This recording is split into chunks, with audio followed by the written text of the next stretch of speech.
Namaste and greetings. I, GBET, researcher and assistant editor at IMPRI, Impact and Policy Research Institute, Prabhav Evang NITI Anusandhan Sansthan, Nayi Delhi, extend my warmest welcome to you all to IMPRI #Web Policy Talk. In light of yesterday's budget presentation, we are gathered today for a special panel discussion on the pandemic era and Union Budget 2022-23 as a part of the State of Public Finance to #Towards Accountability series.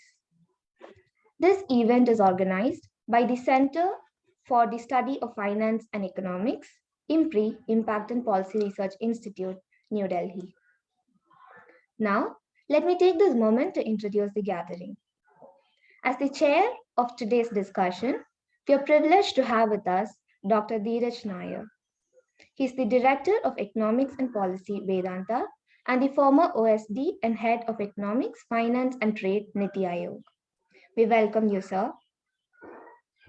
As our esteemed panelists, we have with us Ms. Nalini Gulati. She is the Managing Editor of Ideas for India and the Country Economist, India Program International Growth Center. We feel honored to have you with us, ma'am. Welcome to the session. We are delighted to have with us Mr. Saugata Bhattacharya. He is the Executive Vice President and the Chief Economist of Axis Bank. We welcome you, sir.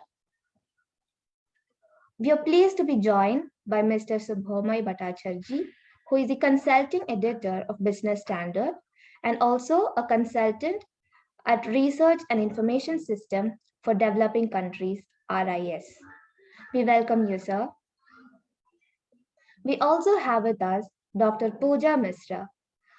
She is the Associate Professor and Chairperson of Economics, Birla Institute of Management Technology. We are honored to have you with us, ma'am. Welcome to the session. Now, I invite our chair, Dr. Dhiraj Nayyar, to initiate the discussion with his opening remarks. We look forward to learning from our esteemed gathering. Thank you. Thank you very much for the kind introduction. So we had the Union Budget presented yesterday, the Finance Minister Nirmala Sitharaman's fourth budget speech. And it's always good to talk about the budget the day after. I mean, we've all given our comments yesterday as well at various forums, but I think yesterday and on the day of the budget, one tends to comment much more based on the budget speech, without a full study of the budget documents, because I think it's the speech doesn't talk about everything, particularly state of public finance in the when you go deeper down in terms of which sectors, which schemes, what the allocation is for next year, what the actual was for the previous year, what the RE is for this year. So I think it gives us the 24 hours, gives all of us a little more time. So I think that's in that sense, we are gathered at a good moment to discuss the budget.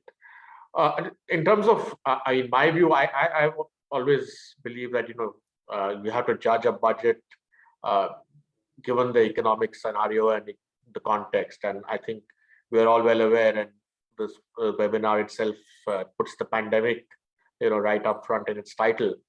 And we are now hopefully coming out of, the worst of the health side of the pandemic. Hopefully, with the vaccinations having gone well in India, and Omicron, the latest variant, proving not to be so lethal.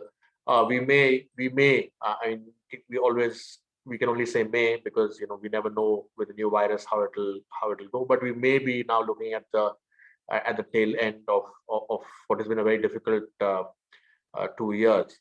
And the fact is that in terms of many of our indicators, in terms of our GDP, we are roughly where we were, or a little better than where we were 2 years ago. So in that sense, it's a lost 2 years. And I think, again, in the context of an emerging economy like India, in a country where a lot of people are just above the poverty line, or just entering the middle class, the kind of shock that a pandemic like COVID gives us is quite serious in terms of living standards and quality of life. So I think all of those things are there, and we've had last year and the year before we've had number of what you could say mini budgets as COVID went along, and as it unfolded, various measures were announced and taken.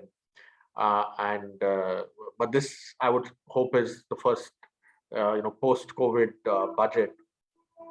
And I think we are clearly, if you look at the macro scenario, looking at a scenario of recovering growth. Obviously, it's on a low base, but nonetheless, it's recovering. And now the challenge is to sustain it, if not at 9% plus level, at least at 7% plus level for the next several years. That's very crucial, because ultimately growth is what's going to increase the size of the economy, and that is really, in my view, the priority for the country. But I mean, the lurking macroeconomic challenge is inflation. Again, I'm not sure it's because of excess demand, or I don't think it's because of excess demand or domestic factors, but there's a certain commodity inflation because of the loose monetary policies globally. Oil prices are spiking right now. There is every possibility they may go up to $100 a barrel. So that will itself put pressure on inflation, already evident across the world, but that's a factor as well, and that would have weighed on the FM and her team. How do you balance the growth and inflation scenario at this point? I think the choice that the government finally opted for overall was classic Keynesian government stimulus, because if you look at the economy as it is, consumption is still dampened.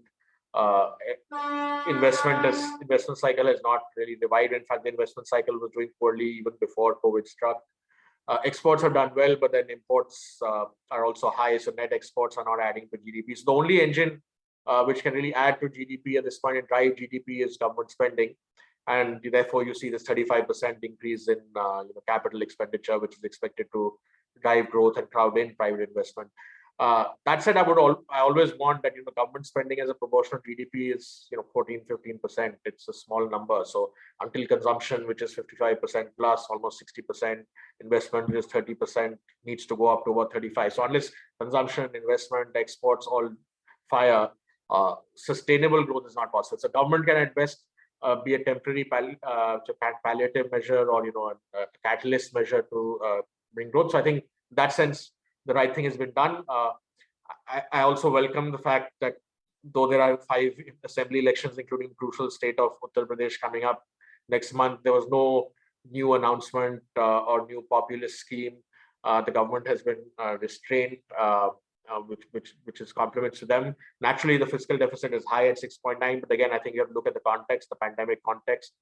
So I think given that, a further fiscal squeeze was not really feasible at this point in time. So I think overall, if you look at it in terms of the macroeconomics, it seems to be a budget made for the times, conservative on the conservative side, not populist, not radical, but based on kind of sound economics for the times. As I said, you can't say a fiscal deficit of 3% is ideal in a time of pandemic. So I think that's where we are overall. But then there are various things, and I'll stop my opening remarks here. I don't want to. I'll make some more affirmative, definitive remarks towards the end, because I don't want to, preempt what our panelists are going to say. But there are various things, which have been talked about and discussed in the 24 hours since. Of course, in terms of whether agriculture has got enough, whether education, health have got enough, particularly health, given that we're in a pandemic. Whether more could have been done on in terms of a safety net, whether they could have been tax relief, and which could have given a consumption boost. So there are various questions, and obviously, when we have 4 economists on the panel, I'm sure we'll get at least 4 different views, if not more than that. And I look forward to hearing what everyone has to say. And then, of course, we will also be taking questions from the audience. So without saying anything further, I'd invite Saugata Bhattacharya, Chief Economist of Axis Bank, to give his initial views for about 10 minutes on what he thinks of the budget and its response to the macroeconomic situation that we find ourselves in. Saugata, you're on mute. You have to unmute yourself. Sorry. Thank you, Dhiraj. Thank you, IMPRI, Dr. Arjun Kumar, for this opportunity of interacting with all of you. Big privilege. So let me start, as Dhiraj has already done a very masterful job of the macro environment, but let me add a couple more perspectives, one from the global side. One, India is definitely likely to, and Dhiraj, I'm not going to take the entire 10 minutes, maybe 6-7 minutes India's external financial conditions are definitely going to be much, much tighter than we had in the last couple of years. The Federal Reserve in particular, the US Federal Reserve, has indicated a very, very aggressive tightening of their monetary policy. The US labor markets are very tight. Inflation is at historic highs. So they are going to start in March. They have already started on their tapering program. They're going to start hiking rates in March aggressively.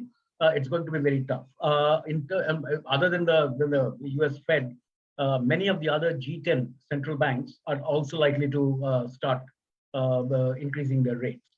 The European Central Bank and the Bank of Japan are likely to start much later. But I mean, the overall financial conditions are likely to be very tough. Secondly, there's the factor of China. So China has slowed down. You've seen the recently, just a week or so back, the IMF has come out with its update on the World Economic Assessment.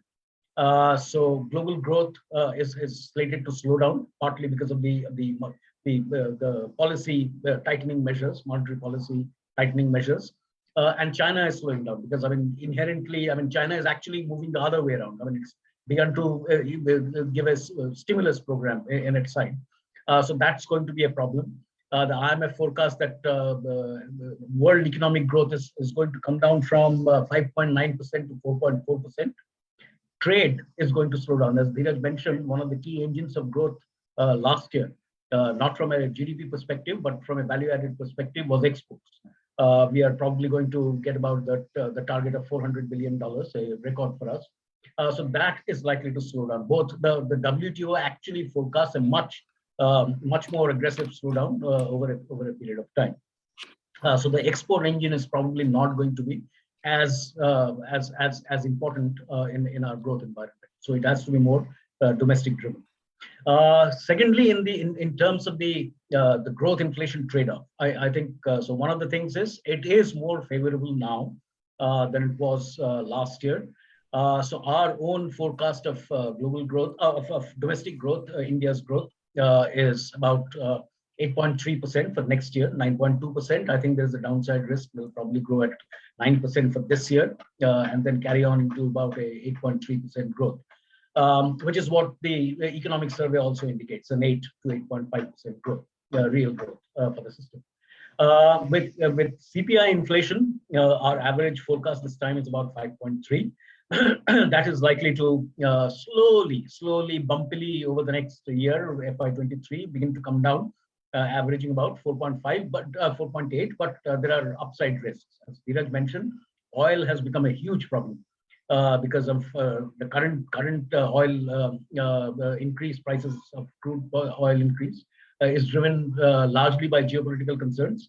But underlying this, IEA forecasts indicate that the overall supply-demand balance, demand is going to be higher in 2022, calendar 22, compared to the pre-pandemic levels. And there haven't been any investments in oil. US shale is not coming back. So oil is likely to be very tough, and oil does play a very key role in India's inflation trajectory. So that part is, there are upside risks. If we are lucky, because of the Chinese slowdown, the metals complex might actually come down a little bit. So, I mean, from the metal side, commodity side, it's likely to be a little big. But, I mean, the chip shortages, etc., chip shortages, the lead times have again gone up in December. Freight rates have come down, but, I mean, waiting times at ports, etc., from that entire logistics part, that still is likely to contribute to inflation. The good thing is that last year, as Dhiraj mentioned, in real terms, what we expect in the end of FY23 22, March 22, the FY23, I mean, the real GDP levels would be about the same levels as the pre-pandemic at FY20. But in terms of nominal growth, that's a very important part. We are about 30 to 32 trillion rupees, that is to say lakh crore, 32 lakh crore rupees higher than the pre-pandemic levels. The distribution of this has unfortunately become very skewed. So this 30 lakh additional incomes that we have got over the last couple of years is very, very likely, and there is increasing evidence to support what I'm saying, that this is going towards the top quintile or the top 3 deciles of the income earning class. So, I mean, the distribution has become very, very skewed. We have seen recent surveys which indicate that the PLFS surveys, labor surveys also support this. So that is a major problem that going forward. Growth is not going to be that big a problem in the next couple of years. We are going to coming in largely from the consumption and production related aspects of the top income deciles. So that is going to sustain. But on the other side, the lower side, the aggregate demand, how durable that growth is likely to be is a question. And remember, as of now, I'm just going to stop now. As of now, it does seem that there is a major distribution. Our focus as the budget, which is one of the good things of the budget, it is focused more on the medium term. But what is India's potential growth? How can the budget actually take potential growth up so that the capex multipliers begin to work and go down the system via the MSME chain into a more broad-based consumption and aggregate demand is something which is very, very critical at that point in time and requires support. Finally, one last 10 more seconds. Last 2 years, fiscal and monetary policy had worked in tandem, in coordination with each other, in trying to support the revival phase of the economic growth. Now they will have to go on their own separate paths, given what I just said about about rising interest rates, rising inflation, the global central bank actions. So the role of monetary policy in this environment mostly is to provide stable market conditions. The financial market stability is the role of monetary policy on the stimulus side, and particularly from a medium-term potential growth aspect.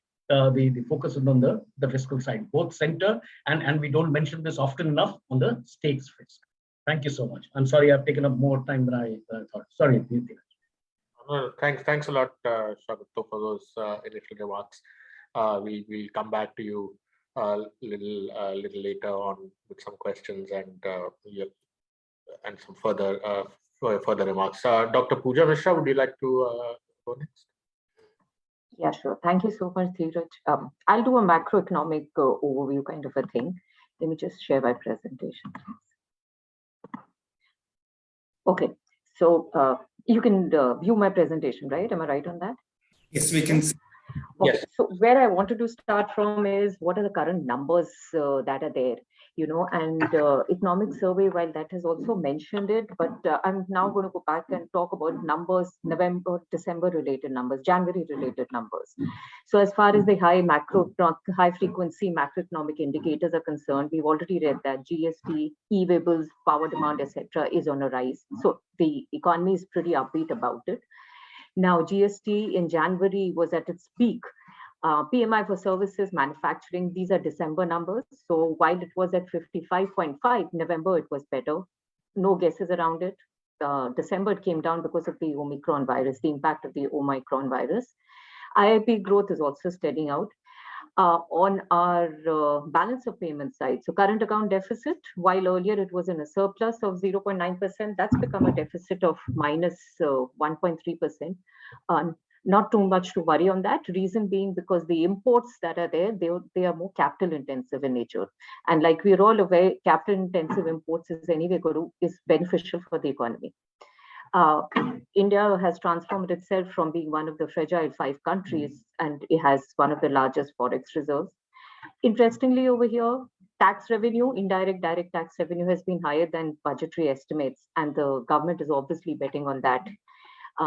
Google Mobility Index, when I talk of that, again, January numbers, while they're showing a minus 36% for workplaces, minus 2%, but this is all the Omicron effect. CPI inflation, like Saugata mentioned, so CPI inflation was about at 5.6%. WPI inflation was 13.56%.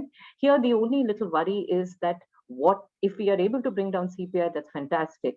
But what if WPI numbers start moving into CPI? And as far as inflation is concerned, I also wanted to add, if you remember, the economic survey mentions imported inflation. That could be a major, major problem for India, and RBI needs to watch out for that. Like we've been all reading, consumption is a problem. Consumer confidence index has been at a very pessimistic, has been extremely pessimistic low, and that's why people were hoping for some kind of benefits on the tax front, direct tax front, etc. They were trying to negotiate for it. Capacity utilization. So on the investment side, on the producer side, capacity utilization is still at a low at 69.4. And obviously the government needed to do something about that. Way away from 76.9. Healthier numbers is, if we reach 80, it's fantastic, but I don't think India, we've ever been there. Another thing that is a little bit of a worry is the labor force participation rate. While we are close to pre-pandemic levels, but as far as India is concerned, labor force participation rate is still pretty low. And obviously employment needs to be generated and people need to get into the workforce. As far as the government is concerned, the picture that they had was, it was a fiscal tightrope walk for the government. They needed to balance between a near and short-term revival in consumption and a medium-term growth potential. What they opted out for is the medium-term growth potential. Banking system, during the COVID period, pretty well capitalized. NPAs are in a decline. That works positive for us. Corporate leverage has also improved. Contact intensive sectors. So when I'm talking of contact intensive sectors, and that's where the K-shaped recovery comes in, right? Hospitality, etc., is on the lower part of the K. Like Saugata mentioned, so Federal Reserve, that's already, that's going to be a major, major watch out for the RBI. As far as the government is concerned, so government opted for a growth-oriented budget along with fiscal consolidation. CapEx target, government has increased from 5.5 lakh crore to 7.5 lakh crore, and obviously everybody is applauding that because that is where the entire multiplier effect comes in. Now the catch over here is going to be, while government says that government consumption expenditure investment is going to crowd in the private investment, let's hope that's the way it moves. Implementation is key over here, right? Fiscal deficit, like even Dhiraj mentioned, so 6.9% in 21-22, bringing it down to 6.4%, and slowly the glide path moves towards 4.5%. Now, the interesting part is the technology push, where the government has been riding on this digital, they're hoping to ride on the digital technology front. We're already aware crypto is going to, so crypto, which was so much in discussion, there's at least clarity around that it's going to be taxed at 30%. Blockchain, the central bank digital currency, that's going to be effective, launched by RBI April 1st. 5G mobile services, and if we go back and we are able to launch this is going to again, help boost the economy. And there's already planning for a PLI scheme. The plan on promoting audio visual gaming sector, that's interesting. Reason being because one, you'll be able to provide employment and provide employment to the youth, where their interest lies. Interestingly, agriculture. So while they've repealed all the farm laws, the 3 farm laws, but there are enablers for agriculture, and hopefully that's going to set the base for the farmers, where they're talking in terms of delivery of high-tech digital services, impetus to agri-tech setups. Kisan drones, pretty interesting. If we are able to mobilize that, at least that's going to give a lot of benefit to our farmers. Now, this is where the cities part come in, because obviously we have a lot of disguised unemployment in agriculture. So if we are able to go ahead and nurture mega cities, hinterland, make them centers of economic activity, the anticipation anyway is that, and what obviously the government is hoping for is people who are a part of the disguised unemployment move towards the cities. However, we also need sustainability as far as the metros, etc., is concerned, right? As far as their infrastructure is concerned. And that is where the government will come back and wants to work on that in the next 10, 15 years. Obviously, all of this is going to give a boost to real estate, construction, steel, cement. These are all core sectors which will get a boost. Disinvestment, that was something that was welcome. While they set a target even in the last financial year, 1,75,000 crore, they're nowhere near it. Next year, the target is a little more realistic, 65,000 crore. If you notice, the budget talks in terms of SEC legislation getting a makeover, right? And if the government is able to go back and use all the infrastructure that they have, the plug and play, etc., infrastructure, because of the good, well connectivity, if they're going to be able to use it even for domestic production over here, So as of now, the SECs are only meant for the export market. But if we can go back and use it even for our domestic market, that's also going to, at the end of the day, help the economy, because obviously you're ensuring that you're supplying more of goods even in your domestic economy. And you are going back and utilizing all this infrastructure that you have optimally, right? MSMEs, I think one of the big five, so amongst the five main sectors that have profited, even MSME. So MSME, again, there's an emergency credit line scheme. Interestingly, the numbers that came, 66% of the sanctioned amount last year was given to the MSMEs, and that will continue till March 23. So that is a big positive. 50,000 crores earmarked for hospitality sector. That's where the hospitality sector is on the lower part of the case. So it's going to fuel that up. One point that I wanted to go back and talk about is Bankruptcy Code. While they've talked of seamless cross-border insolvency, they also need to bring back the Bankruptcy Code. So if you remember, when COVID hit, Bankruptcy Code was put in the back burner. This needs to come back. One, obviously, importantly, they need to go back and bring down the months in which the resolution happens, right? And second, most importantly, what they need to do is quicker dispute resolution has to take place. As far as tax side is concerned, so while everybody was hoping that there's going to be some benefit in terms of direct taxes, that's not where it really came out.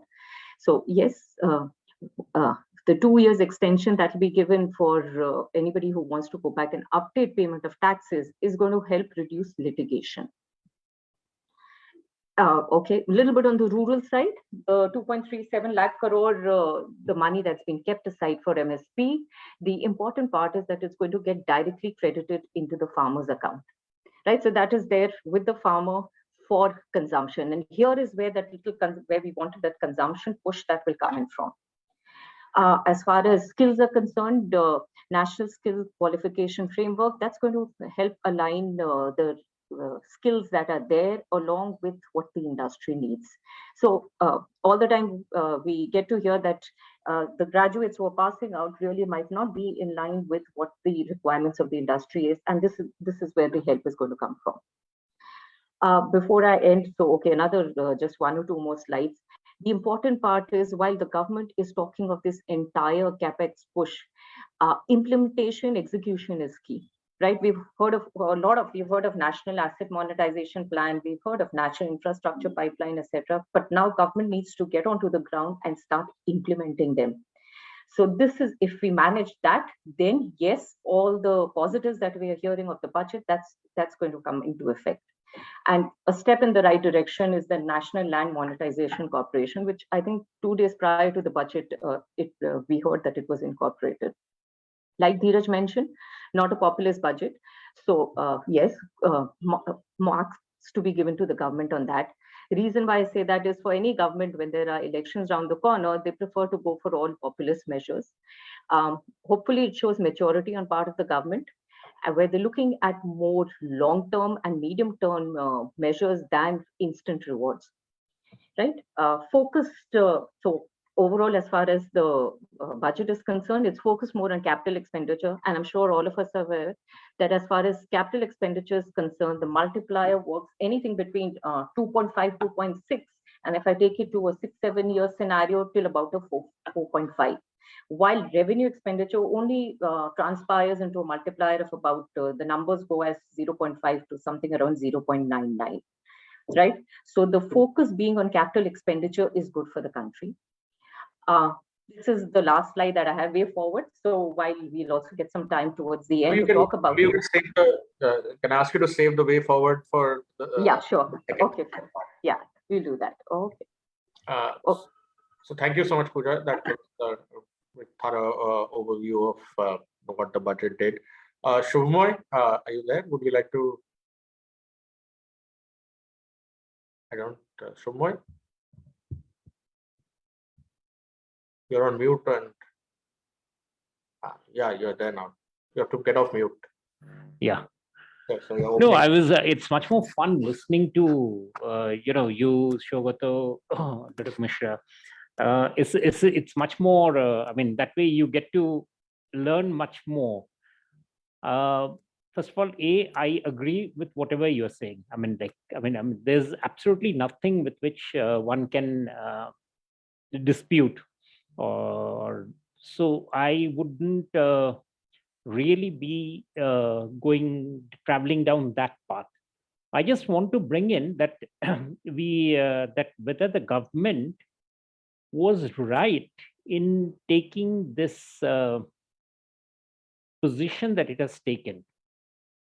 As Dr. Misra pointed out, that essentially, despite the chance that we are now going to be in 16 state assemblies and one general election coming up in 24, the government has actually left, central government has taken out 1 year out of that, saying that for the next 1 year, we shall not be taking any populist measure.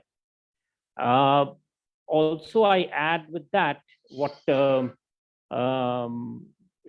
was saying, that essentially there's a lot of problem there at the lower end of the income brackets, the distress in the economy. So together, both the things together, whether this was a right call at that point.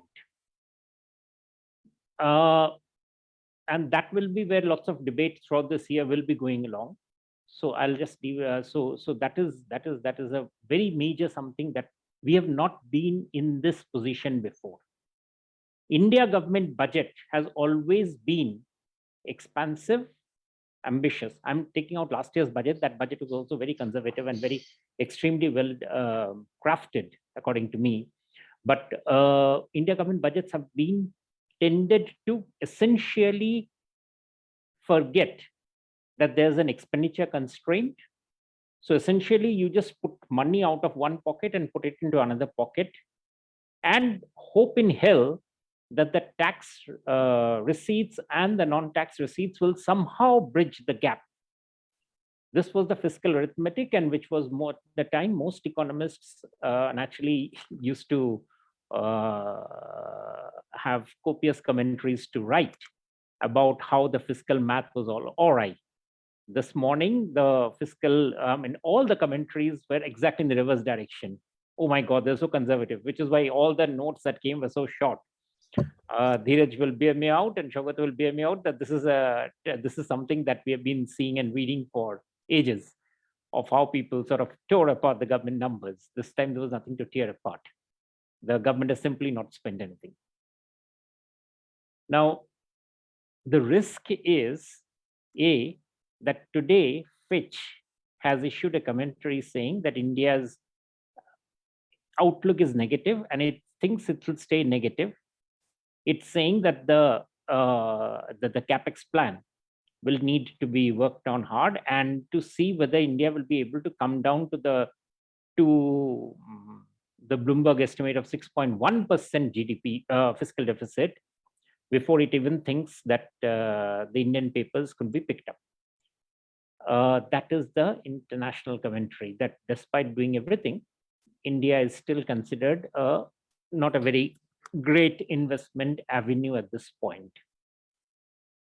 The second part is the India government itself has taken a conservative position that we know we have the problem, so we shall not include, buy our way out of the problem by trying to get into the global bond indices. Now that was considered a big escape key this time. And why I'm saying this thing was that this two things was very important for the markets, because it was considered that since India rarely comes to this position as it has currently come, there was just one escape key that was available: take it, use it, and bring in more money into the economy. the government has decided that no, we'll not get into that trap. We shall work a bit more on our finances to see whether we are really out of the mess of decades. I would say that all this thing taken together shows a level of courage that I, honestly speaking, have not seen in the finance ministry for I don't know how many decades. It's remarkable. And this is something that is worth thinking about carefully, that is this therefore a very dramatic phase change in India's economic management story?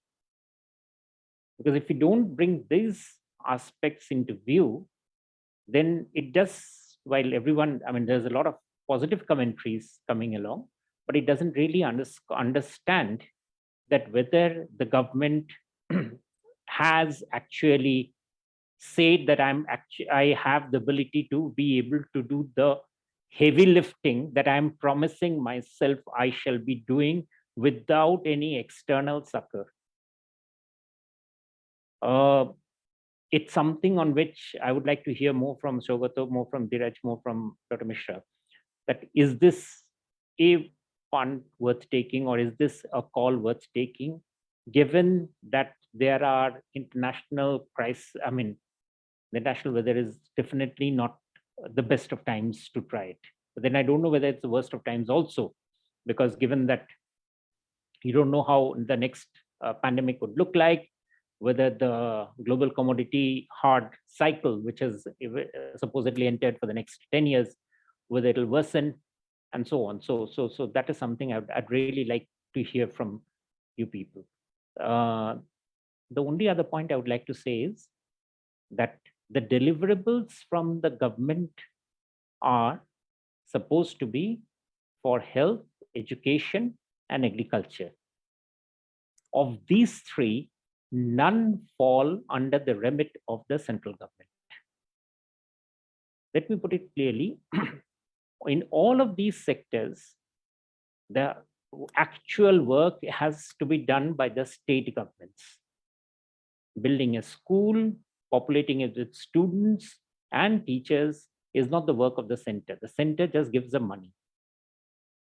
Ditto for health, ditto for agriculture. Which means that whatever the lower quartile of India, the two quartiles of India would need, are those which the central government just can't offer, no matter whatever it might try to pretend. This time it has not pretended, but it has pretended for many years. Now, this is a very major point.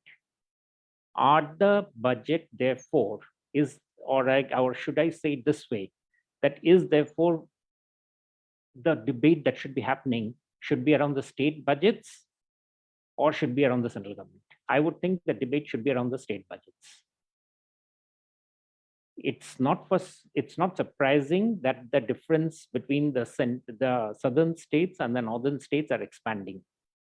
The capacity, the implementation capacity is drastically differing, is differing even more. I mean, it's like every year it's becoming bigger. And I think that is where a lot of work now needs to be done. We need to now accept, if we are going to accept, that the central government from now will basically be sort of maintaining a good housekeeping accounting budget, which will be transparent. But all the work in terms of ameliorative schemes will have to be handled by the state governments. In fact, I think I would rather say that is what they should be doing, because that is what they've been saying that they should have the right to do. So it's their role now. In that context, the central government's big job will be to ensure that the center just ensures that the conditions are right for national level investments to occur. No hiccups in terms of policies of tax, which it has again been promised and has delivered. And no hiccups in terms of bringing in sudden regulatory changes, which still tends to occur sometimes. Like, for instance, the problem between on e-commerce that we are seeing, which it is not yet solved. So that is where I think it stands. So again, to recap, the role is there. I mean, I would say there's a huge phase change. And this phase change now means it is the state governments which now need to work. That is where the position is, I would say. Why do I say so? I just end with one small anecdote. Just days before the budget, the same agitation which happened around POSCO steel mines in Orissa has again flared up about the JSW steel mill in the same place. There is nothing that the center can do about it. It is the state which has to solve it. Do the states have the ability to do these things? Next door, Deora Pachami's coal mine in West Bengal will face the same problem. It's the state governments which will have to do. Down south, the Foxconn challenge was something that Tamil Nadu has to handle. So I leave and that's my first set of thoughts. Thank you. Thanks a lot, Subhomoy. Lots of food for thought, and we'll come back to some of that in the discussion. Nalini, would you like to? Yes,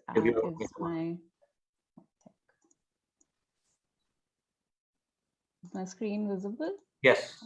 Okay. So thanks. It's really useful to have these macro perspectives, and especially since I'll come to this from particular aspects such as mainly gender, but some quick views on also job creation, welfare, social sector, and maybe there can be more on that in the discussion later. So Dr. Nayyar said that in the first 24 hours we tend to, it's mainly about the speech and all the media commentary later, but the gender budget somehow doesn't make the cut. So now we're safely in the post 24-hour zone. So we'll spend some time talking about it on this platform.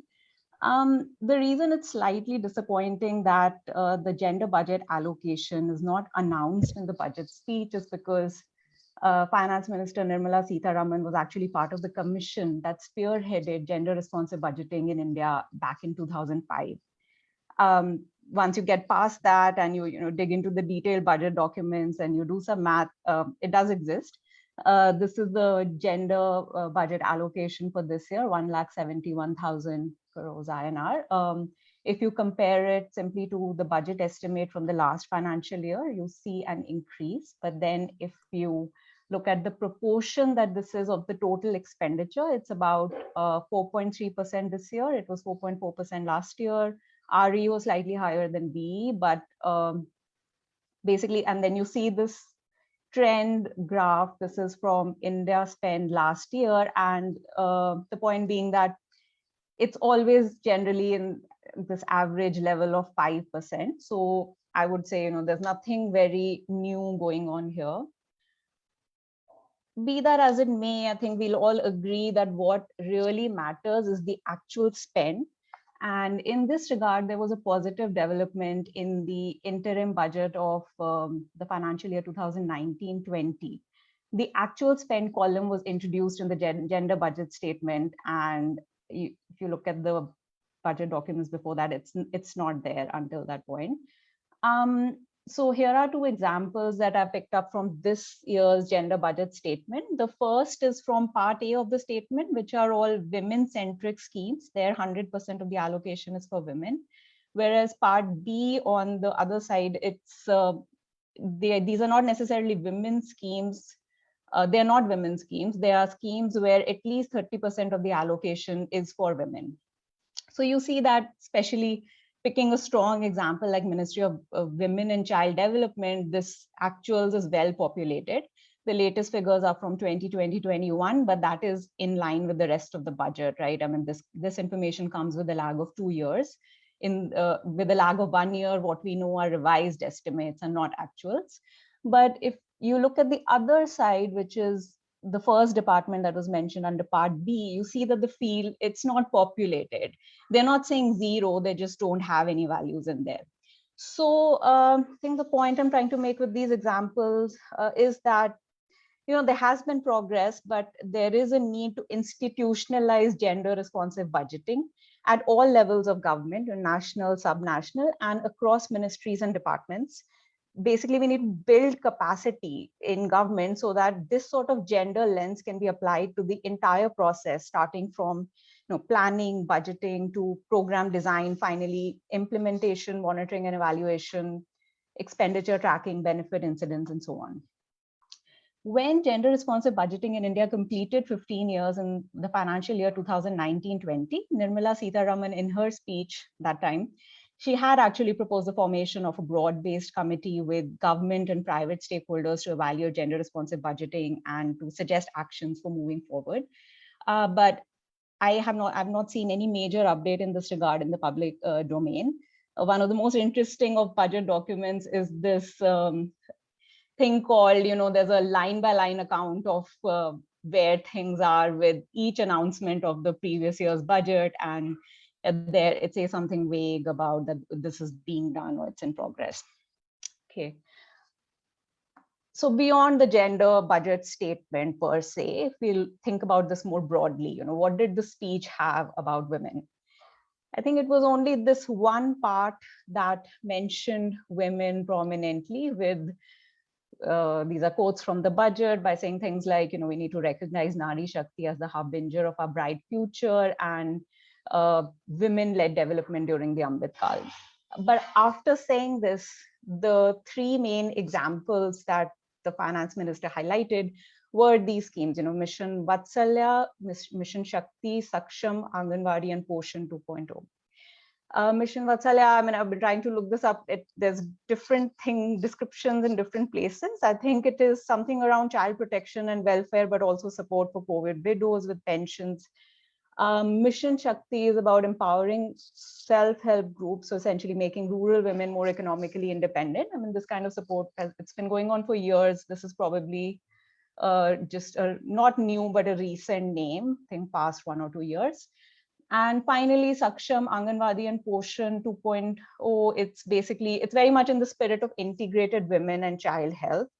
So here I would like to note that in this budget, and maybe the last one, what has happened is a lot of the existing schemes have been brought under the umbrella of a scheme which has a new name. So for example, Saksham Anganwadi now includes not only Poshan, as it's mentioned here, but also the National Creche Scheme, the scheme for adolescent girls, and 1 or 2 others. So basically, it makes things a little obscure. Like one needs to spend more time looking at the fine print and comparing across years, because it may well be that there are actually cuts in some important programs like ICDS, or that the increases are not very meaningful in real terms. But I think this is just something, an exercise that will continue over the next few days. Maybe this is one thing that needs more than 24 hours as well. But on the whole, my sense is if you look at these 3 schemes, which were the FM's examples, there are no doubt important interventions in terms of welfare and social security, but cumulatively, I'm not sure they quite embody this concept of women-led development. Of course, there are other parts of the budget that are likely to benefit women, like Jal Jeevan Mission. I think there's been good progress, further boost to this program in this budget. And the burden of fetching water in rural areas, it's borne disproportionately by women. So anything that eases their domestic responsibilities will indirectly enable their participation in paid work outside the home. So this is all good.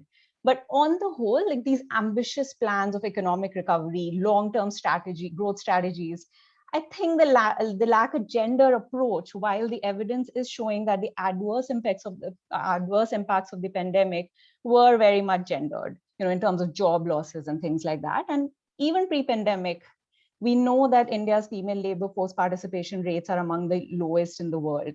This is something we should be concerned about, given that the emphasis that we place on the demographic dividend, women constitute 1/2 of that potentially.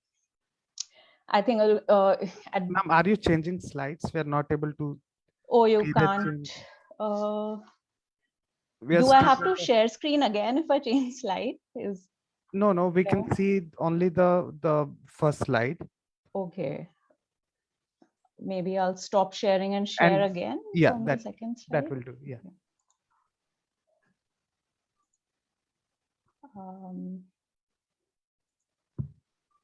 Otherwise, you can carry on. Don't worry. Right. Yeah. Actually, it's fine because it was only Can you see now the second slide or no? We can. Yes. Okay, great. But now let's see what happens when I switch again soon. So yeah, just to close the gender part of my initial remarks by saying that we should remember, gender blind is not necessarily gender neutral, especially in a context where there are these pre-existing glaring gender disparities. Now on this like livelihoods, welfare, I felt like there could have been more explicit acknowledgement, at least in the economic survey, if not in the budget speech, of what is going on with income distribution and how there are these rising inequalities during the pandemic period. I suppose this is difficult to do politically. Perhaps the government felt it is, making up for it by the budget speech being very, jobs, jobs, jobs. However, most of this job creation, the way it is set out in the budget, it's expected to come from the big infra push. So we need to see how quickly this happens. And I would like in the discussion, like to hear from Dr. Misra on the infrastructure specifically. Because my sense is there tend to be long gestation periods in this sector. Another concern is, this big allocation for roads. How much of this is going to be new work, or is this about paying for work that's already been, say, done by NHAI in recent years, in which case it may not create a lot of jobs. So, there is relatively less in this budget by way of direct, immediate support to vulnerable, both individuals and enterprises that have been hurting. Maybe they could have been more focused on pre-existing programs like National Livelihoods Mission. No one is talking about DDU, GKY anymore, which is about, training rural poor youth and placing them in salary jobs in urban areas. Because the thing about these existing schemes is the institutional arrangements are already in place. And if cash is pumped in, one can expect to see quicker results, impact on the ground, rather than new schemes, which then take time. I think basically all of this is coming from these assumptions that the survey and the budget makes, which is to say that, the pandemic and its adverse impact is behind us. And the announcements that have been made, they can spur economic growth quite quickly and create jobs fast. And if that happens, maybe we'll be fine.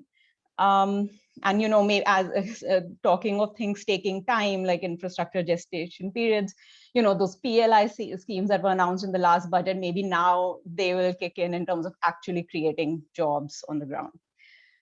Finally, on some aspects of the social sector, in education, it was good to see that at least this learning loss was acknowledged in the budget speech, less so in the economic survey, because the official data is only going up to 2019-20. So I felt that didn't make for very interesting reading, because it was more focused on, the trends in enrollment and what happened with gender parity in that time period, which is kind of known by now. So if you want to see more, this is supposed to be the state of the economy between 2000, up to this past financial year, then you expected this thing about COVID impacts to be front and center. So, but then the finance minister did mention it, and relatedly, there were these announcements of things like supplementary teaching, and acknowledging that a lot of the dissemination channels for digital learning are not inclusive, and focusing on then things like TV channels and regional languages.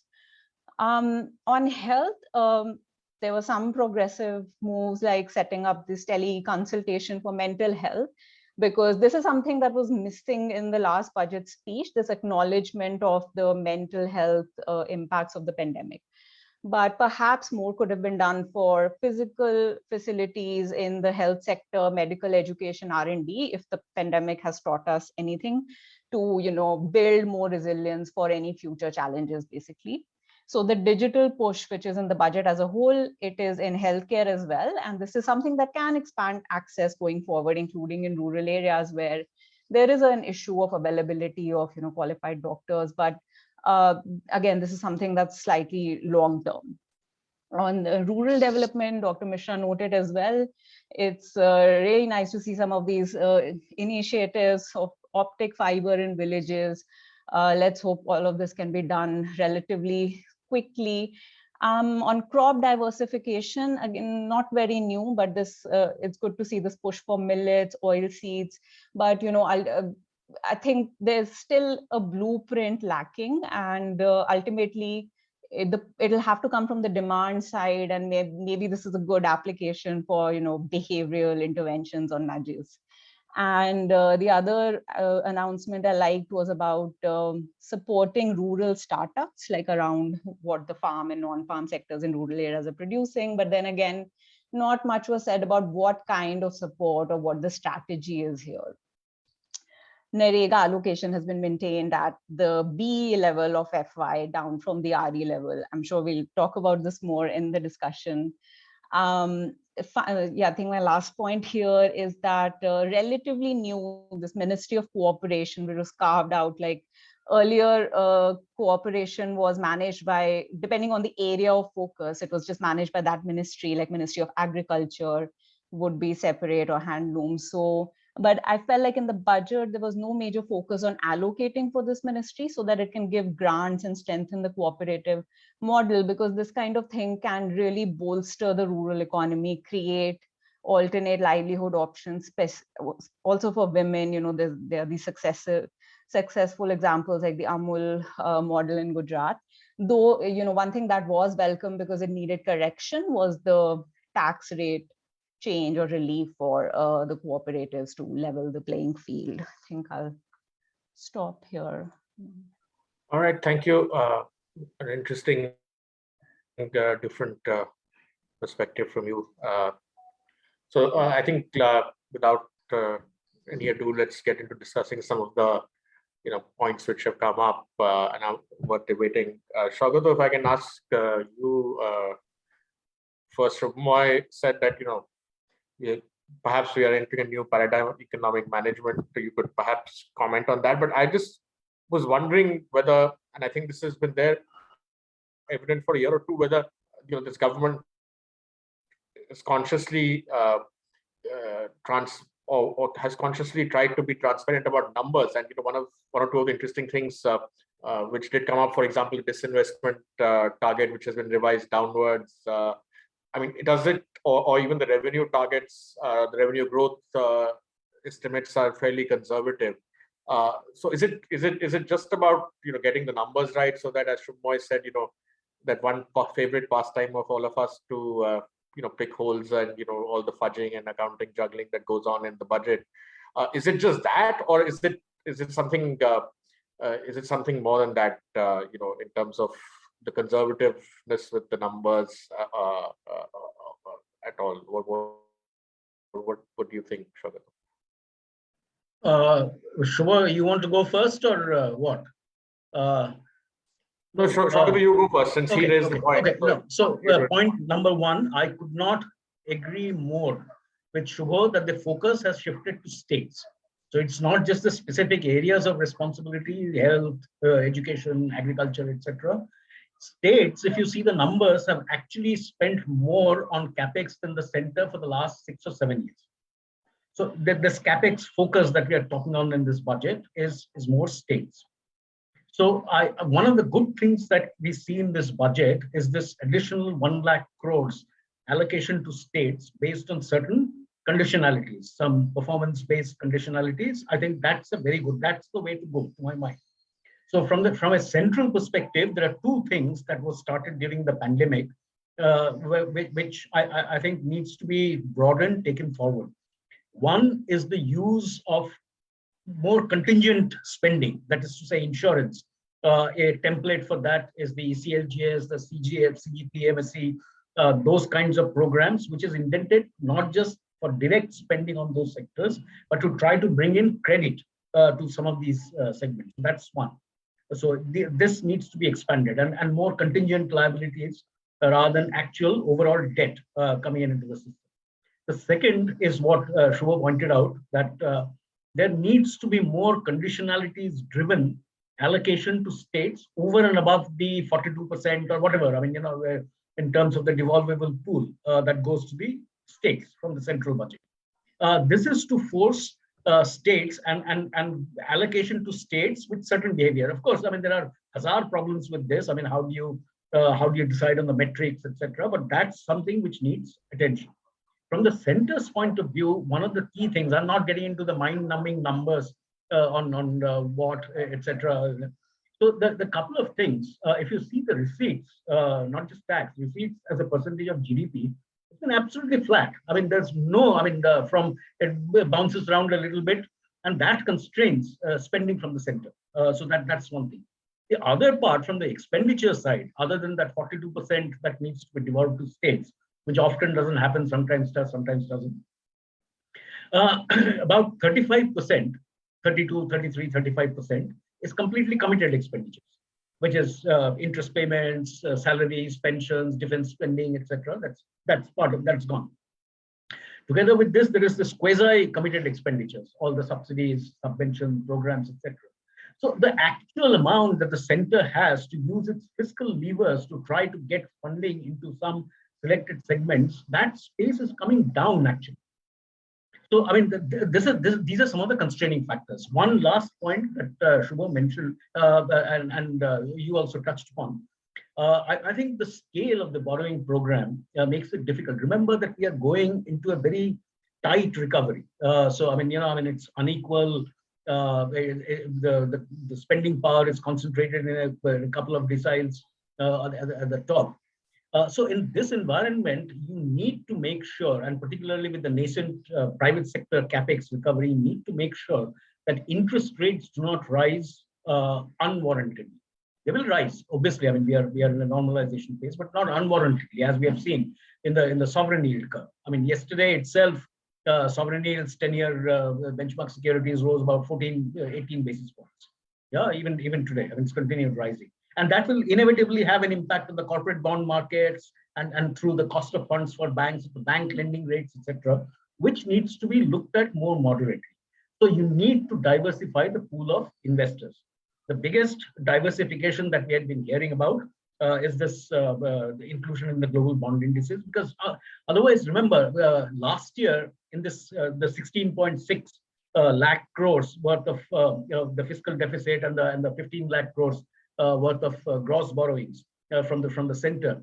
The Reserve Bank last year came in with 2.4 lakhs through OMOs, GSAPs, and some of the others supporting this yield program, which it can't do this year. Banks will be not very keen. I mean, because credit growth is increasing, so the space that it has to stock up on SLR securities, that's limited. Mutual funds typically do not buy securities when interest rates are on the way up. So, I mean, you need to find an additional marginal pool of investors to keep interest rates from rising unwarranted. People are talking about the 10-year G6 in this year at 7.5%. Imagine the increase that will go. So there are multiple such things. The point is, we've heard from the finance secretary, revenue secretary yesterday on the various bottlenecks in terms of BEPS and some of these other issues which still need to be resolved.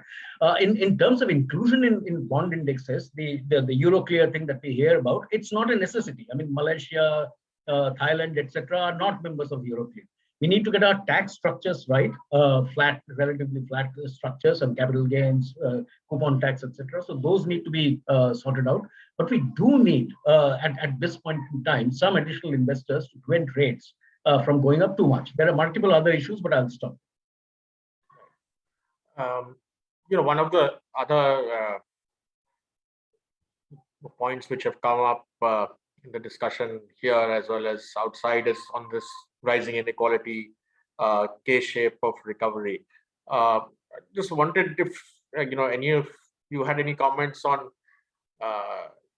whether the budget has done anything or anywhere near enough, or whether it really could not do much more given the circumstances. I mean, given that everyone is saying this is a concern, how has the government, in your view, addressed it, or how should they have addressed it? Dr. Misra, Subhomoy, would any of you like to give your thoughts on? I mean, I know you said about the hospitality sector, but it's about more than just the hospitality sector. Yeah, I completely agree. The inequality levels have widened during the pandemic. And my perspective is that while the government is looking at a medium to a long term, but the moment jobs start getting generated, and that is why implementation and execution is key over here. The moment jobs start getting generated, construction will take off, right? With construction sector taking off, it's going to go back and employ more people, and that is where probably that income inequality is going to come down. That is one point that I wanted to make. Second thing, what Subhomoy pointed out was very correct. States need to play an active role. And in my way forward, one of the points that I certainly have is cooperative federalism is the need. Center and states need to work together. It's only then this entire budget can go through, the execution can happen. While the budget has allocated money, but it's the states which have to step in and help in the entire implementation of Gati Shakti, infrastructure building, etc. And that's where I'll stop. Subhomoy, any thoughts on the inequality part, whether there could have been more in terms of, say, an income transfer or, taxation on wealth? There were various things going around, but do you think that in the end, they did the right thing by not doing any of that? I usually have a contra view, and I don't think that the central government, other than, some people seem to think that India was printing dollars, and therefore it can give out money the way the developed countries can in terms of income support. They were resolutely, the commentary was again resolutely refusing to add up the food support that was going along. So I think that therefore definitely misses the issue about how much has the center been helping out on that. But my point again is that we are asking the right questions, not this panel. Overall, we are asking the right questions, but to the wrong entity. Again, the center is not the person or the entity which will be doing these things. Migration, for instance. No, but Subhomoy, just to interrupt you, surely in terms of inequality, it's the direct tax system which has a role to play. So you can't say that, inequality is also something that will only stay. I can understand, yes, certain aspects like education, health are state domain, but in terms of, the taxation system or transfer system, center still has the lion's share of resources, doesn't it? I'm just trying to provoke you into... True. Let me say this thing. The total tax to GDP ratio is 10.2%. It's just gone up to 10.7 in this budget. The overall taxes need to go up.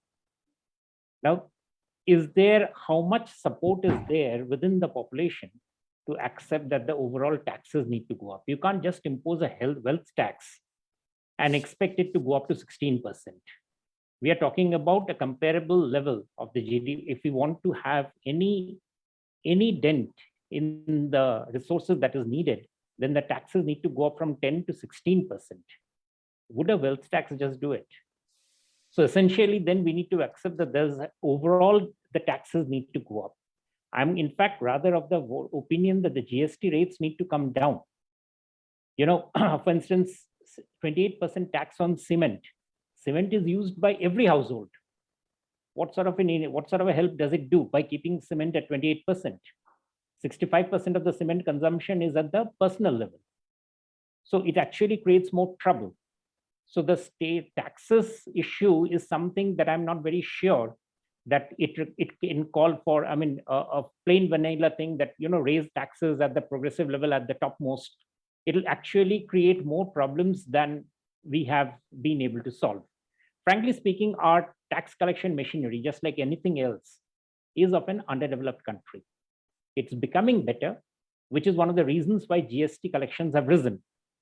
And the reason why, of course, there's the IGST part, which has been captured, the tax on imports, which is why it has risen sharply. But still, the very fact that there's more data now being fed into the tax system means that the taxes will rise. And I would like to let it be there in terms of data being used to allow more taxes to be collected. I think that is the way to go, rather than playing around with rates. I don't think we'll actually be anywhere in terms of giving a substantial boost up in taxes with the rates. Right. Now, the reason I'm again saying this is I was listening very carefully to what Dr. Gulati was talking about, the gender issues. The gender issues are extremely important. But again, I'm not very sure whether the central allocations do much for gender. Let me put in one example. I stay in East Delhi, where it's a poorest part of Delhi. Large number of women go to work and come back in the evenings.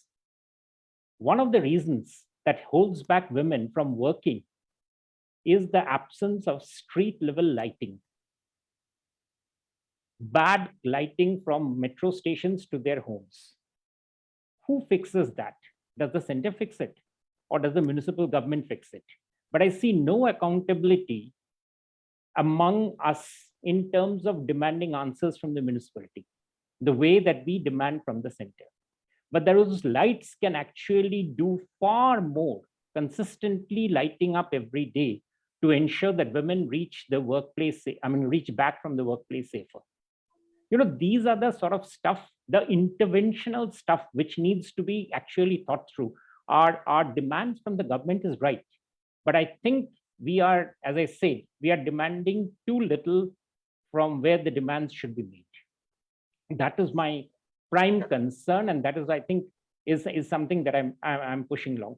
On the center's issues, because we are often accused, and Dhiraj would know, we are often accused of talking only of macro and fiscal deficit. Dr. Misra would also know, and people are saying that this doesn't have, these are like 36,000 feet. You're not looking down at the ground level thing. Well, when I look at the ground level thing, I realize that the points that need to be asked doesn't get asked to the right agencies. I just gave you the example of the street. I was doing a study on gender issues with my class at Jindal University, and I was asking them that what are the issues that can be handled to make women work more. And they also unfortunately talked about fiscal deficit. So I realized that the problem is very heavy. Yeah, Dhiraj. Thanks. No, I think interesting point, but just again, since you're talking about the budget, and Nalini, maybe you can comment on this. The proverbial, it's been going on for as long as I remember, Bijli Sadak Pani in our politics, right? And I think if you look at the allocations, this government seems to be taking Sadak and Pani very seriously. You mentioned the road allocation going up a lot, but the other thing which has gone up a lot last year and this year is the allocation for the Jal Jeevan scheme. Do you think that, this government again has a history of, focusing on better delivery of services, not only public services, but even provision of private, what would be traditionally viewed as private goods. And, now water, after first term, they did gas cylinders and, they've done housing. Now they are doing water. How significant do you think this is? And you can also comment on, whether the entire gender budgeting piece and inequality. How important is it in your view in terms of this inequality debate that we're discussing? Yeah, so we spoke about Jal Jeevan and similarly Ujjwala, as you mentioned. I think that's been quite important as well in recent years, and there's been a lot of focus and allocation for that. But I think the evidence shows one issue there is, even though all these LPG connections have been given out, the usage is still low. But having said that, all these things do benefit women. I think anything that eases the burden of unpaid care work is welcome. But just the counterpart on the urban side, we see Swachh Bharat Mission is a big focus of this government, but then are we doing relatively less on the urban side, in terms of public toilets for women? It is because of these things, and, things like safety, which can, as Mr. Subhomoy said, they could be really simple interventions, but they make a difference. And we know women's safety is a big issue in India. Whether or not we're talking about labor force participation, this needs to be fixed. So yes, I think maybe that lies with the local government, but maybe the budget, since we're talking about that, I think it just lays out the priorities of the government and the intent. And in most years, you find that explicit focus missing of acknowledging that there is a problem with our female labor force participation and what can we do about it. sometimes we say things like, this is about norms. So there's nothing the budget can do about it as such. But then knowing that safety is also a big concern, looking at the gender budget statement, it's really sad to see that a lot of the funds, such as under Nirbhaya. So again, this is something that makes good announcements in earlier years, and it makes for good headlines. But then if you follow it to revised estimates and actual estimates, it's not being spent. So even when the resources are there, I think enough has not been done. This time as well, especially through this pandemic year, domestic violence or the shadow pandemic became a big issue, but then you don't see the focus shifting to one-stop centers and things like that. But here again, I suspect it is something to do with it being clubbed and called something else. So it definitely needs like a closer read. Sure. Thanks a lot. Saugata, I can't close the discussion without putting you in somewhat of a spot. After I think many budgets, this time there was not a significant amount of time. In fact, I don't know if there was any time spent talking about NPAs and banks and that part of the thing, which is in a big body. Are we over the worst of the NPA crisis, and do you think the banking system is now getting back in shape to lend and drive the economy? Yes. So again, obviously, so some of the basic, so the large assumptions of announcements of last year's budget, this was missing this year. So this was a more workman-like budget, asset monetization pipeline, there's that, the bad bank, NARCL, all of that is missing. Credit is very, very important. We are just about seeing signs of corporate credit demand coming back into the banking system. So one part is because of the bond markets, the rates are going up, so the diversion of credit back. This is Dr. Arvind Subramanian's famous twin balance sheet problem. Actually, in India, at one point in time, we had 3, 4, 5, 6 balance sheet problems across the board. So the balance sheet problem is much, much better. The banks are much better capitalized. The coverage ratios, the provision coverage ratio is much higher. Risk management systems are much better. So banks are their balance sheet, and particularly with the last vestiges of the big ticket items remaining, which are not there in the IBC pipeline. If the NARCL comes in, and we are hearing about the first tranche of 50,000 crores going into the NARCL bank, the bad bank. So that is better. From the other balance sheet, which is the corporate balance sheets, they have deleveraged. That's one of the reasons why credit has not grown in the last couple of years. So they have taken the ample cheap money that the Federal Reserve and the RBI has given into the system. So that's better. That's coming back. So now I think the ability to lend, I think, is increasing. It is in this context, again, I cannot begin to emphasize how important this MSME segment has become. So this is, other corporate capex will happen, but it is this core MSME segment which needs funding. So there are some encouraging signs. I think, given the use of technology that is coming into the system, NBFCs, which have much better last mile access to the MSME sector. Obviously, the fintechs are a small part, but they are beginning to use innovative approaches. So it is this MSME segment which is likely to drive not just economic activity, but also consumption, which at that point in time, in addition to the central and state capex spending, other spending, is likely to create aggregate demand and capacity. And that increasing in capacity utilization will then feed upwards into the large corporates, mid corporates, etc. So, to cut a long story short, your basic question, that I think conditions are now right for more credit to come into the system, quite apart from the constrained abilities of the governments, given their resource constraints, to spend directly into the system, but with other various other contingent guarantees, backstops, etc., for the banking system as a whole. Balance sheets of banks and balance sheets of corporates are much, much better and presage an upswing into the capex cycle.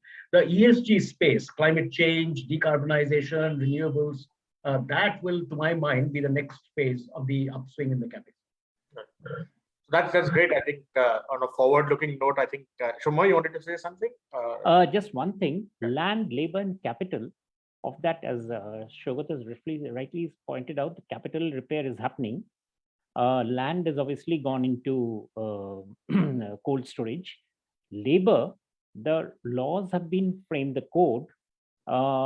It's time that the labor reforms are looked at carefully. So center has issued the draft rules, and I think a bit this is something that doesn't cost money, but it costs political will. And I think the center is responsible, and it can't avoid the responsibility of nudging the states. I've been saying that the states, but this time I'll take the other way and say that it's the center which actually has to push the labor reforms and nudge the states to say that come along, get your draft rules into place, and get the labor changes happening. If we are talking about large scale manufacturing, there's no go but to handle that challenge. It has to be tackled head on. Yeah. Great. I think we can now move to the closing comments from each of you for a couple of minutes each. And while you're doing so, I mean, some of the budget had certain futuristic elements. Saugata already mentioned, the green economy, climate change, that part. There was a lot of emphasis on digitization, drones.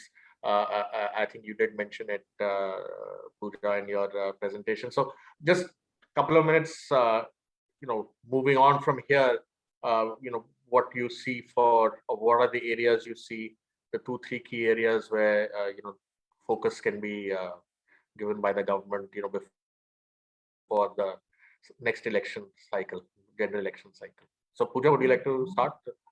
Yeah, sure. So just to take on from where Subhomoy said, labor reforms, those need to be implemented. The discussion is happening that hopefully in the next financial year that will take place.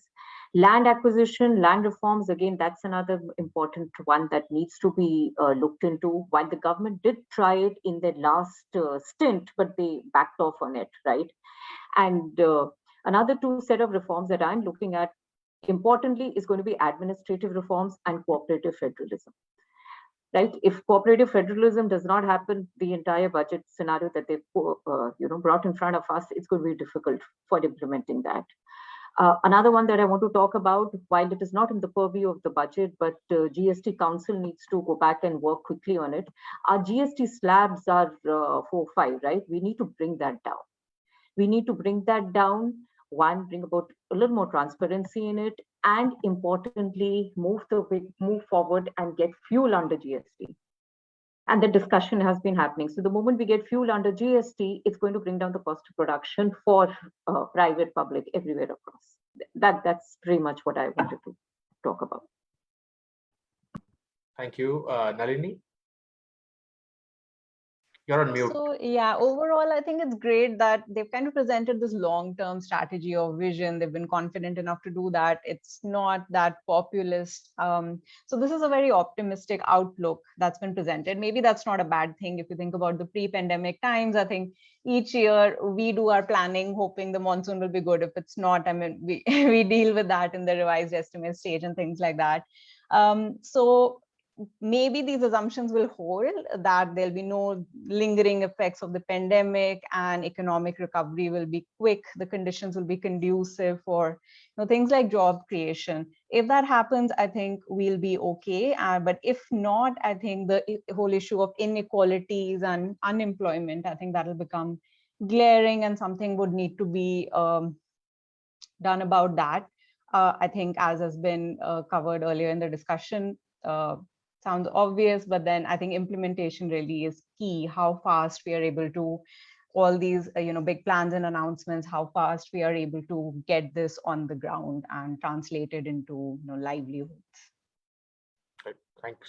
Saugata, any closing comments? Nothing very much. I mean, everybody's talked about the critical issues. I mean, obviously, our jobs, employment, inequality is absolutely center and of discussions, because I mean this at some point in time will hinder sustainable growth. So, and to my mind, again, I mean, I seem like a stuck record. To my mind, it is that MSME segment which is the key. I mean, so and how you deal with this, what the role of the budget in all of this is difficult to. But Saugata, just one quick, I wanted to just comment also, since you mentioned new sector like the climate change and green economy and so on.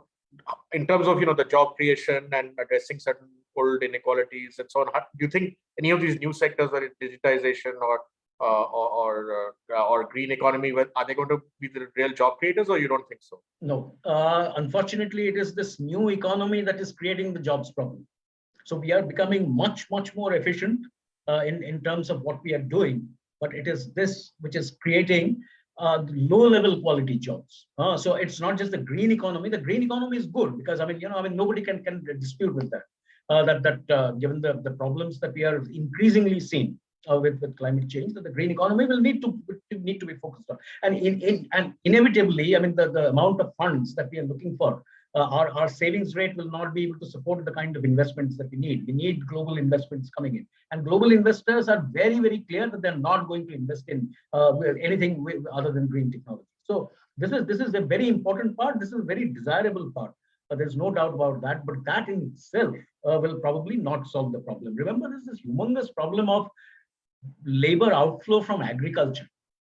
That needs to be absorbed. What is going to absorb this pool of the surplus labor is what Shubho mentioned in terms of health, in terms of education, in terms of the other segments that are coming in. Imagine, given the state of healthcare, secondary and tertiary with some minimal training of healthcare workers coming into the rural areas, the tier 4, tier 5, tier 6 towns and rural areas. That is what we need to focus on in terms of job growth and recovery. Great, thank you, Saugata. Subhomoy, the last word from the panel from you. You're on mute. Just unmute yourself. Except again to say that it's great. Thanks to everyone for having given a chance, and wonderful to have listened. And I fully take on board Saugata's point that the new economy isn't the best news for employment. So we need to think it a bit more carefully. This is way beyond budget, but that's something coming up. Maybe one of the things that is just something that this budget set out a template for how addressing government finances. Lots of interesting ways, keeping it short, keeping the focus clear, and doing a targeted budget speech. Maybe that sort of thing, if it becomes a template, could be useful. It's a digestible chunk. But on employment, frankly, I don't think anybody has, a very clear idea on where it will go. I'm one of the slight pessimists on that. Yeah. Right. This leads me to sum up. It's given the magnitude of the challenges facing the economy, as you said, we don't yet know on jobs, inequality, where things are going to go. Quite possibly, inequality already is worse. On jobs also, quite possibly, we may have a situation where certain sectors employ less people. Then, of course, Saugata, you said at the start as well, the global macro scenario is also going to get more and more challenging. So I think the challenges are quite a few. But again, I think I would say that one budget can't possibly address every single challenge. But what I again will say is what I liked about it is that it did signal a kind of new template. And I think personally, the government, and this is a theme which we haven't discussed today, but personally, I think the government should do less over the medium term and not more. So I would be quite happy to see less announcements, less schemes, less programs, and more focus on facilitating the sectors which will create jobs, which are outside the government, not in the government as such. And quite rightly, as the panelists said, a lot of the action in terms of some of the social sectors really lies with the states. So maybe I would suggest to Dr. Arjun Kumar of IMPRI that next time around, or maybe sometime later, we should also have a couple of discussions and get Subhomoy on board, discuss state budgets, at least of a couple of important states, because in Delhi, quite frankly, we don't really discuss state budgets, either in the press or in webinars like this. And if the action is indeed moving there, then I think if not all 28-9 states, at least 4 or 5 states, we should start talking about those as well, and then see what the center is doing, what the state is doing, what local level needs to do, and at least implementation, again, as you said, is mostly local or local government or state government, not center. So I think, again, just to reiterate, I mean, I think the budget was what budget should increasingly look like, in my view, kind of dull, transparent in their numbers, so that we don't have to go digging out where the holes are, or how the maths adds up. So I think in that sense, the overall template is nice, and the clear focus on growth is nice. The resistance to populism is nice. So I think stick to a lot of boxes.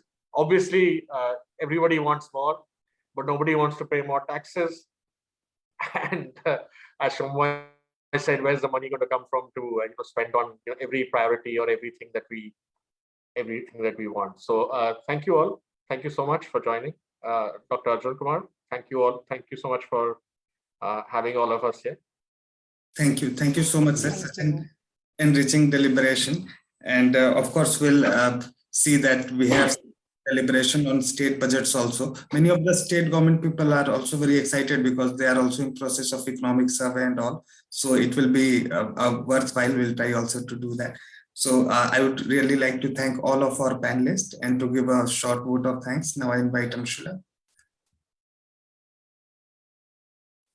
Thank you, everyone. As we come to the end of this very insightful and enriching deliberation on the pandemic era and Union Budget 2022-23, I, Anshula Mehta, Senior Assistant Director at IMPRI, would like to formally propose a vote of thanks. On behalf of the IMPRI Center for the Study of Finance and Economics, I thank our distinguished panel for being with us today. We are grateful to Dr. Dhiraj Nayyar for chairing the discussion and driving it with his valuable inputs and interventions. Thank you, sir. We thank our panelists, Nalini Gulati, Mr. Saugata Bhattacharya, Dr. Pooja Misra, and Subhomoy Bhattacharjee for being with us and for sharing their valuable insights and analysis of the Union Budget 2022. And of course, we are grateful to all our participants who joined us here on Zoom as well as on Facebook Live, or would be watching us later on YouTube or listening to us on our podcast.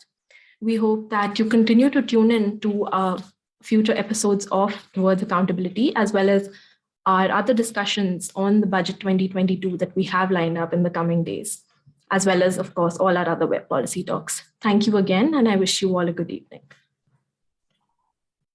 Thank you. Thank you. Thank you so much. Yes, Anshula.